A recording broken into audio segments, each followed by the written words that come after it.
Good morning, welcome back to এর own channel. তোমরা দেখছো রুমুস ব্লগ আর আমি রুমু চলে এসেছি আবার একটা নতুন ব্লগের সাথে। আর আজকে তোমাদেরকে জানাই শুভ নববর্ষের অনেক অনেক ভালোবাসা, অনেক অভিনন্দন। আর বড়দের জানাই আমার অনেক প্রণাম।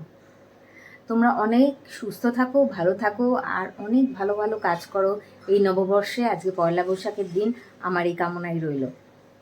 আমি সকালবেলা উঠে অনেকগুলো কাজ করেছি, কারণ কালকে সীমা আসেনি, তো তার জন্য ঠাকুরঘরটা আমাকে পরিষ্কার করতে হয়েছে। আর গাছে জল দেওয়ার ডিউটিটা তো রোজই থাকে আমার প্রায়। সেগুলো সমস্ত করে নিচে এসে ভালো করে খাওয়া দাওয়া করেছি। আর এখন স্নান করে রেডি হয়ে গেছি। আর বিছানার চাদরটা পাল্টিয়েছি। কীরকম বিছানার চাদর কিনেছি তোমাদের দেখাবো বলেছিলাম, তো দেখানো হয়নি। আজকে দুঘরে দুরকম চাদর আমি পেতে দিয়েছি, সেগুলো দেখে নাও। আর যেগুলো পরে পাতবো আমি অন্য অন্য দিন, সেগুলো আমি তখন পাতার পরে দেখিয়ে দেবো। কারণ চাদর ভাঁজ করা অবস্থায় দেখালে পরে তোমরা কিছু বুঝতে পারবে না। আর যদি আমি খুলে দেখাই তাহলে আবার করে ভাঁজ করা অনেক বেশি সমস্যা। সেই জন্য ওই যখন পাতবো তখনই তোমাদের দেখাবো। আর এখন একবার জাস্ট দেখে নাও চাদরগুলো কেমন হয়েছে।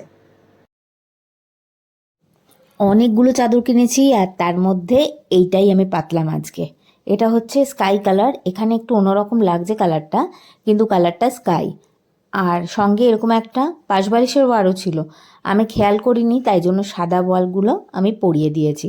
তো ঠিক আছে, পরের বার যখন পাতবো আবার এটা, তখন আমি ওই বালিশের ওয়ারটা পরিয়ে দেব। আর দেখো কেমন লাগছে, আমার তো বেশ পছন্দ হয়েছে। এটা কিন্তু পিওর কটন নয়, সঙ্গে একটু মিক্স আছে, ভালোই হয়েছে।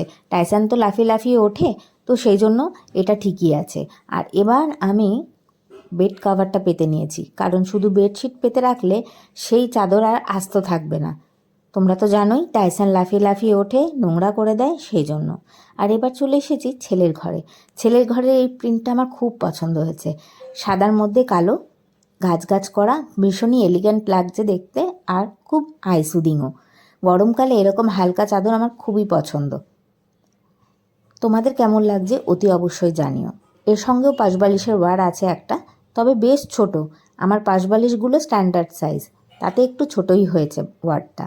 যাই হোক, ঠেসে ঠুসে আমি পরিয়ে দিয়েছি, তবে মোর অর লেস আমার কিন্তু ভালো লেগেছে। এই চাদরের কোয়ালিটিটাও বেশ ভালো। আর যথারীতি টাইসান উঠবে বলে আমাকে আবার করে বেডশিট পাততেই হয়, তো সেই জন্য এই বেডশিটটা পেতে দিয়েছি। তোমরা জানাবে অবশ্যই কেমন লাগলো। তো দেখলে চাদরগুলো কেমন হয়েছে, আমি তো পছন্দ করে এনেছি। এবার তোমরা জানাও যে কেমন লাগছে চাদরগুলো। আর এখন আমি চলে যাব পুজো করতে, কারণ অনেক বেলা হয়ে গেছে আজকে। এখন প্রায় 10:30 বেজে গেছে, পুজো হয়নি। আজকে পয়লা বৈশাখের দিন, তাড়াতাড়ি পুজো করা উচিত ছিল, কিন্তু করা হয়নি। তার কারণ ফুল মিষ্টি আমি আজকে টাটকা আনিয়েছি, সেই জন্যই দেরি হয়েছে। তো চলো কথা না বাড়িয়ে পুজো করতে যাই। এখানে ফুল আর মিষ্টি রেখে দিয়ে গেছে আদি।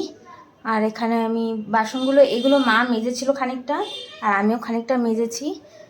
এই শঙ্খ, তারপরে ঘন্টা, এগুলো মেজেছি। আর এখন ঠাকুরকে জাগাবো, পুজো দেব। এখন বাজে হচ্ছে 1:05, আর আমরা এখন খেতে বসবো। মা খাবার দাবার রেডি করে ফেলেছে। এখানে আছে ভাত, এটা হচ্ছে আমরা এটা চচ্চড়ি বলি, এটাকে সরু চচ্চড়ি বলি, সরু সরু করে কাটা, সেজন্য। এখানে আছে ডাল, অ্যাজ ইউজুয়াল ডাল ছাড়া আমাদের হয় না। কালকে লেফট ওভার চিকেন আর চাটনি করাই থাকে, সেইটা সেই দিয়ে আমরা এখন খাবো, তাই তো মা?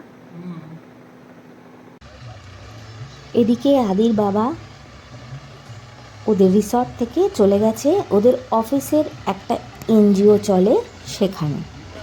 তো সেখানে গিয়ে ওরা খুব আনন্দ করেছে, খুব মজা করেছে, কারণ ওখানে সমস্ত আন্ডার প্রিভিলেজ বাচ্চা, অনাথ শিশু, এদেরকে রাখা হয়। এরা হাতের কাজ শেখে, বিউটিশিয়ান কোর্স করে, তো সেই মতন ওদেরকে শিক্ষাগুলো দেওয়া হয়। তো ওখানে ওরা ঘুরে দেখেছে। আর পয়লা বৈশাখের জন্য এরকম সুন্দর একটা প্রোগ্রামের আয়োজন ওখান থেকে করা হয়েছিল। এই স্টেজে তারপরে আদির বাবাদের উঠিয়ে সম্বর্ধনা দেওয়া হয়েছে।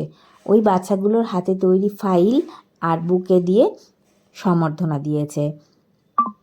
খুব সুন্দর, অনেক জায়গা জুড়ে এই এনজিওটা। এখানে অনেকেই ডোনেট করে, কলকাতার থেকে অনেকে, অনেক স্কুল টিচার আছে, অনেকে হেডমাস্টার আছে, অনেকে চাকরি করে, এরকম সবাই এখানে ডোনেট করে।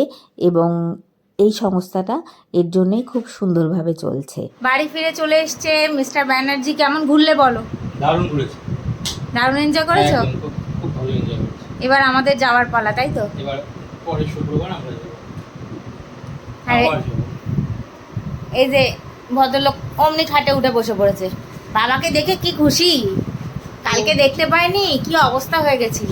মারে মারে মারে আমার মারে, তোর সঙ্গে থাকবো সারাক্ষণ থাকবো। আর আমি এখন আদির সাথে বেরোচ্ছি, একটু বেরু যাচ্ছি। আদির বাবা সবে এলো, ও তো আর নিয়ে যেতে পারবে না, আর আমার এখন বেরোতেই হবে। আমি তাই আদির সাথে বেরোচ্ছি। টাটা। মা আর ছেলে মিলে চলে এসেছি ফুচকা খাবো বলে। দাঁড়িয়ে আছি, আর এই ফুচকাওয়ালা আর যেন পার্সেল প্যাক করেই যাচ্ছে আর করেই যাচ্ছে। কতক্ষণ লাগবে কে জানে বাবা। যাই হোক, ফুচকা আমাদের খাওয়া হয়ে গেছে, আর এবার আমরা চলে যাচ্ছি আরেকটু কিছু খাওয়ার জন্য। আদির তো একটা কিছু খেয়ে হবে না, ওর ছোঁয়া আমারও লেগে গেছে। তাই জন্য আমি ওর সাথে চলে এসেছি মকটেল কাউন্টারে।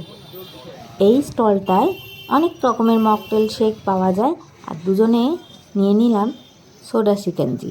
যা গরম পড়েছে তাতে একটু ঠান্ডা না খেলে সত্যিই চলছে না।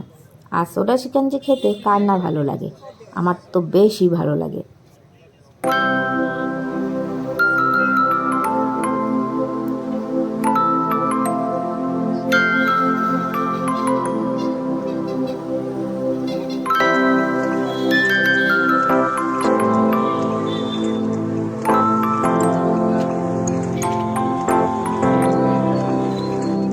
আসার সময় মঞ্জিনিস থেকে নিয়ে এলাম বার্গার।